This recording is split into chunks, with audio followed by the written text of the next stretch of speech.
Thank you for tuning in to TTV. I'm your host, Toya, and today is Wisdom Wednesday. And we are continuing our journey on discovering the Tao Te Ching. Now, this is a book I use. There are different versions out there, so feel free to research it, look and see which one best resonates with you, and that's the one I would suggest you go off of because it is something that is translated. Now, what the Tao Te Ching is old wise Chinese proverbs. So this was something that they found like 2,500 years ago that was written, and that it was basically giving pearls of wisdom. And so people really found a lot of guidance in it, and so that's why they started, decoding them, or not decoding them, but translating them and releasing it to the general population to learn about it and just to gain some extra wisdom in life, because who couldn't use some extra wisdom in life?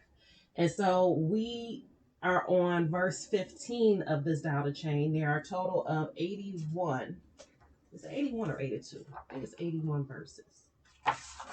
Uh, and this one isn't telling me. 79. Yep, 81. So this it has 81 verses in it, and each one of them, like I said, is just supposed to be a gem for life, just wisdom, adding extra wisdom to your life. And so, I've never gone through the whole book, just because of life, and we get distracted. And so I decided to do this on Wisdom Wednesdays with you guys, so that we can all get a little extra wisdom in our life. So this week it is linking with ancient times, and this is something I know I can resonate with. In discovering how to communicate like with my ancestors and talk to them, as far as knowledge that has been hidden, discovering it. Like, people think meditation is just something that's just it's common practice now, but that is an ancient technique, an ancient thing that people used to do. So I'm interested in seeing what this one is, so let's get into it. All right. So I'm gonna read the whole verse, and then I'll just go break down my opinion of each one, what each one is, and then I encourage you to leave your comments below so that you can tell me what you think of it. What was your interpretation of what it is that we read today? All right. So let's get started. Linking with ancient times. In ancient times, the people knew the great integrity with subtlety and profundity. Because are so unfathomable to us, we can describe the ancients only with great effort. They were cautious as those crossing an icy stream, weary as those surrounded by dangers, dignified as guests, yielding as melting ice, innocent as virgin wood, open and broad as valleys, merging freely as muddy waters. But today, who can remain patient while the mud is so gradually clears? Who can remain still while the moment for action slowly emerges? Who we observe we observers of the great integrity, who in our time, like those ancients, never seeking fulfillment, are never unfulfilled. Okay, so this is interesting.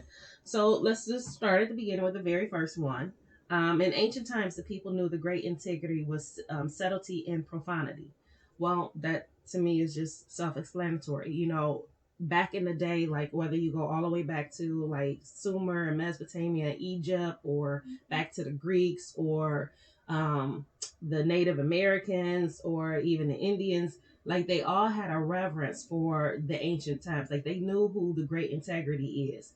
And as far as what the great integrity is, or my interpretation of that is what we call God or source or spirit or Yahweh, Jehovah, Allah, whatever name you have for it. That's the great integrity. And they understood and they knew their relationship with it. They had a relationship with it. And they had a better understanding of it. And it was a practice that they had in their daily life. Um, because they are so unfathomable to us, we can describe the ancients only with great effort. So, like what I just said, it took some effort to go back, and describe how it used to be, like with the Egyptians and all the gods that they had, for every aspect of life. Even with the Greeks, they had a lot of gods and demigods and all of that as well.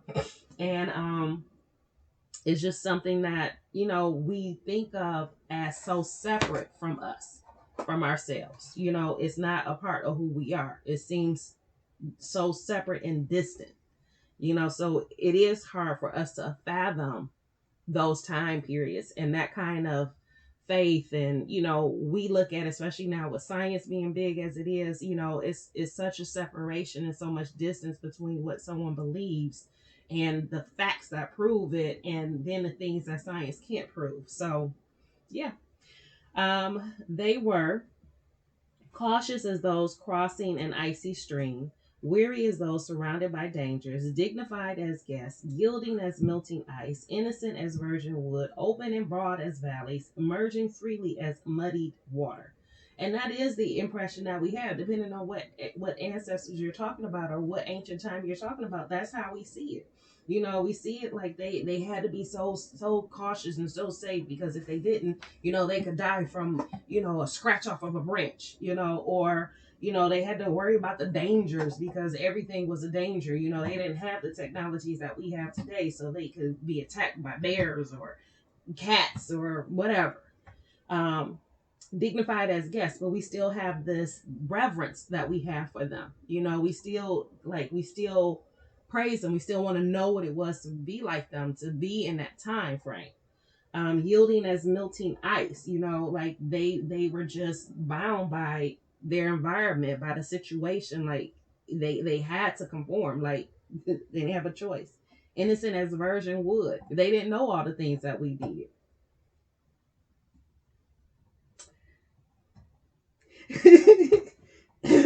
Open and broad as valleys, like they were just exposed. They didn't have any shelter. They didn't have any cover. Merging freely as muddy water. Some of them were uncouth. They didn't have any guidance. They just were. um, then it says, but today, who can remain patient while the mud so gradually clears? Who can remain still while the moment for action slowly emerges? So what is our participation in it? We look back at that time and we see what was going on back then, but what are we doing? How is it so different now that we clearing up and we understanding a lot of things that happened in ancient times? How are we doing anything different? Who we observers of the great integrity, who in our time, like those ancients, never seeking fulfillment and are never unfulfilled. So that's just it. We're always seeking. We're always looking for that life moment, that purpose, that what are we here for? That thing that's going to make us happy and get us through this thing we call life. And we're looking to the great integrity or God or source or Yahweh, whatever you want to name it. We're looking for that guidance, for that fulfillment. Like, what is it that I need to be fulfilled in this life? And some of them are never fulfilled. Those wishes and those praises go unfulfilled because you never get the answers. And it's because we're just so separate from the way things should be and the way they need to be, you know. So that was like I said, that was verse 15 in the Tao Te Ching, called Linking with Ancient Times. And I think it's something that we could use more of, like most of us. Oh, next week is tranquility. I like tranquility. But anyway, that's my take on it. Like I said, I would love to hear what your version is. I do think that these verses, as we go through them every week, I think they do really apply even now. Even though this was written 2,500 years ago, I think a lot of this information still applies today. I think it's information that we had at one time that got lost and that we got separated from and pulled away from, especially during that religious and scientific era where a lot of the stuff was considered taboo and made out to be something other than what it is. So I implore you to explore it. Find different avenues of ancient times. If it's something that always resonated with you, go research it, go look into it, read some books on it, watch some documentaries on it, get to know it. Know that culture, know that time, know that area. Just learn, because it's a lot that you can learn from it. The saying goes that history will find a way to repeat itself. So if history is going to repeat itself, then why not know what they did back then so that you don't repeat it? you know, or just to have better knowledge of self and how to go about life and find the fulfillment that you're looking for. So, but anyway, that's just my take on it. Like I said, I would love to hear yours. So drop your comment below and let me know what you think. What's your opinion of this? I love you guys, and I will talk to you tomorrow.